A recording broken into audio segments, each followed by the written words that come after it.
this is the big breaking news that we are getting to you right now. Pakistan continues to be in the FATF grey list. So absolutely no respite coming in from the agencies that actually, remember, were looking at Pakistan to rein in on the terror elements, but it did try, I think, to spin their entire story also of that blast that earlier was reported in Lahore. But the story stands like this. In fact, we are getting some inside track on what really has happened. Now, what Pakistan should ideally be doing is what we are learning from the agencies. Point number one, it needs to show enhancement of international cooperation by amending their laws with something, again, remember, Pakistan has not done.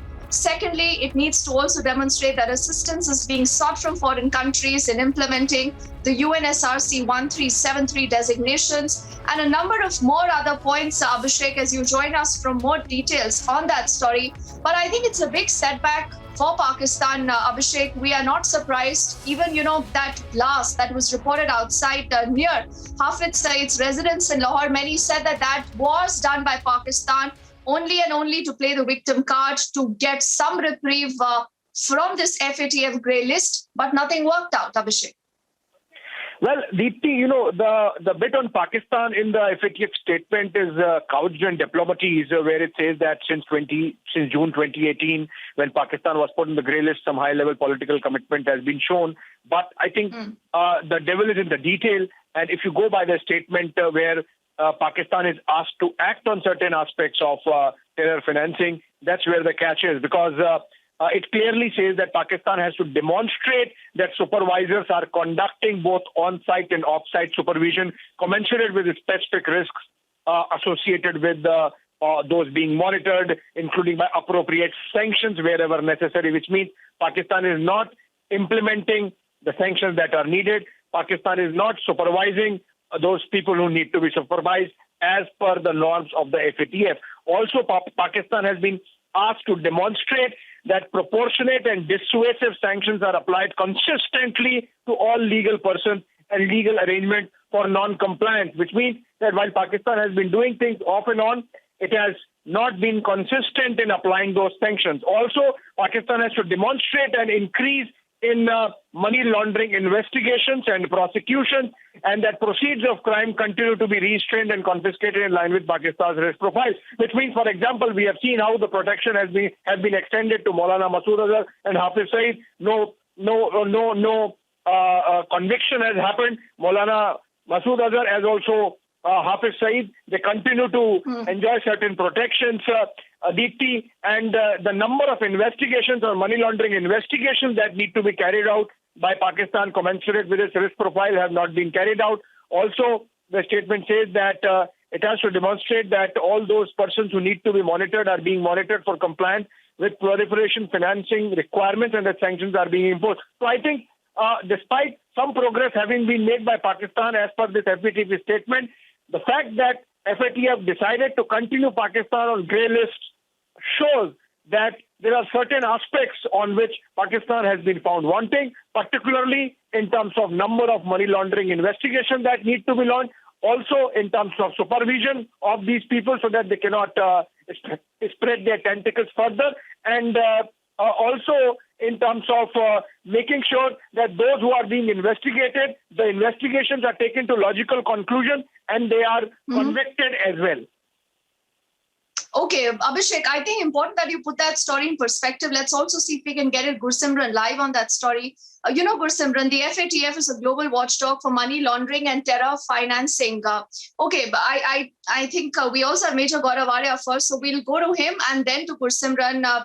Major Gaurav Arya, it's no surprises that the FATF does not believe that Pakistan needs to move out of the grey list. But what really does this mean, Gaurav, for Pakistan and for the world in general? There are a couple of things that we need to understand here. It was a foregone conclusion because, you see, they'll be hesitant before putting Pakistan on the blacklist. It's a nuclear weapon state. It is more or less a military dictatorship, whatever Imran Khan and his cohorts might say. And it's highly unstable. It has got radical Islamists all over. It's a violent place. Now, the thing is that keeping Pakistan in the grey list has economic connotations. They find it difficult to get loans. They get loans at a higher rate of interest. And of course, the reputation, it takes a beating every time Pakistan is again put on the grey list. And I'm very surprised. Pakistan should have been working day and night to get out of the grey list. They were more bothered about Kashmir. They were more bothered about Palestine. They were bothered about each and everything across the world except for their own grey list. And one day, if Pakistan does not mend its ways, it could well be in the blacklist. Well be in the blacklist. But Major Gaurav Arya, before I let you go, I have to ask you this question. Does it even bother Pakistan? Or, it suits Pakistan to be where it is? I mean, a lot of people actually have started saying that a lot of loopholes are deliberately being left because Pakistan continues to be where it is and it does not want to move out from there. No, I think that would be simplifying it, what these people are saying. The truth is that none of the leaders of Pakistan actually have any stakes in Pakistan. If you see the generals, their former chiefs of army staff, the past four, they're all living abroad. General Raheel Sharif, Ashfaq Parvez Kiani, or General Parvez Musharraf, and one before him also. All of them are living abroad. Everybody who reaches a certain grade 22, grade 23 in Pakistan becomes a senior officer. The first thing that they do is get a citizenship of either Canada, US, Australia, New Zealand, or any other country in Europe, preferably the United Kingdom. So, you see, they have no stakes. They don't care what happens to Pakistan. It's not because they are brave. It's not because they have money. It's just that they have looted the country and they have abandoned their own country. Everybody's waiting to retire and settle down abroad. You see, they couldn't care less where Pakistan goes, and that is the position from where Pakistan is talking today. Because the entire cream of Pakistan, the top people, whether they are in the army, the bureaucracy, the business people, all of them, just imagine, even their national security advisor, Mohit Yusuf, right? Yes. He's a permanent resident of the United States of America, and he's the national security advisor. He's one of the people. He's one of the people who has got direct link to the nuclear asset. So this is Pakistan for you. Their top generals, and I'm talking about army chief level. I'm talking about former head of ISI, that level. Those people have foreign nationality. So what can you do about it? They are like that. It's a good point. But, as you said, a lot of this is not surprise. Major Gaurav Arya, thank you so much for helping us understand that perspective of the story. And I want to go into Gursimran. Gursimran, apologies. We just took a little time to come to you considering this is a fast developing story. Important to read into a lot of other nuances to this, Gursimran. India has been trying to get Pakistan into the blacklist. I remember at least for the last 3 years, Gursimran. That has not happened. But much to the relief of a lot of people, you see Pakistan that continues to be in the grey list. Now, there is a particular reason, Gursimran, because there is no compliance to a lot of points that the FATF wants from Pakistan. What does this really mean? And what about the road ahead, Gursimran, for Pakistan? Pakistan has been given a clear warning by the FATF, and this warning means to Pakistan that they have to act. Because FATF has made it very clear to Pakistan that you have to act as soon as possible on the terror funding investigation and prosecution of the senior leaders and commanders of UN-designated terror groups. So if you remember, UN-designated terror group and UN-designated terror commander Hafiz Syed is also in Pakistan, though Pakistan claims that they have acted against him, but there is no investigation that suggests so. Even the internal reports suggest that Pakistan has provided him a safe house.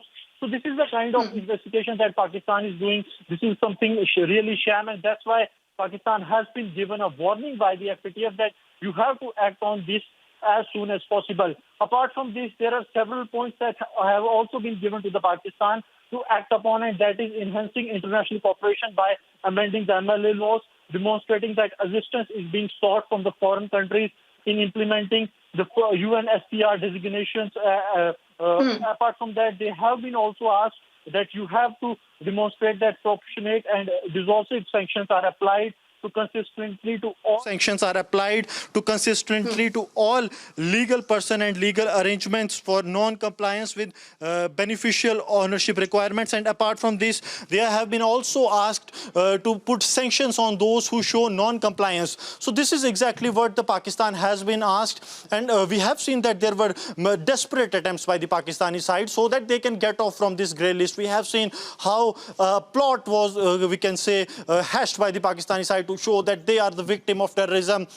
and several statements coming from the leadership of the Pakistan that they are acting on the terror outfits, the top terror commanders, and they have even shown that we have worked immensely well so that the terror commander and terror leadership in the Pakistan can be crushed. But the reality is that FATF understands several things, because it is not that FATF is watching what Pakistan is doing by one side, that is by the Pakistani side. They are getting the inputs from all over the world, and they see that whenever and wherever this terror incident happens, there is some linkage to Pakistan, and that is why Pakistan has been kept into the grey list of the FATF.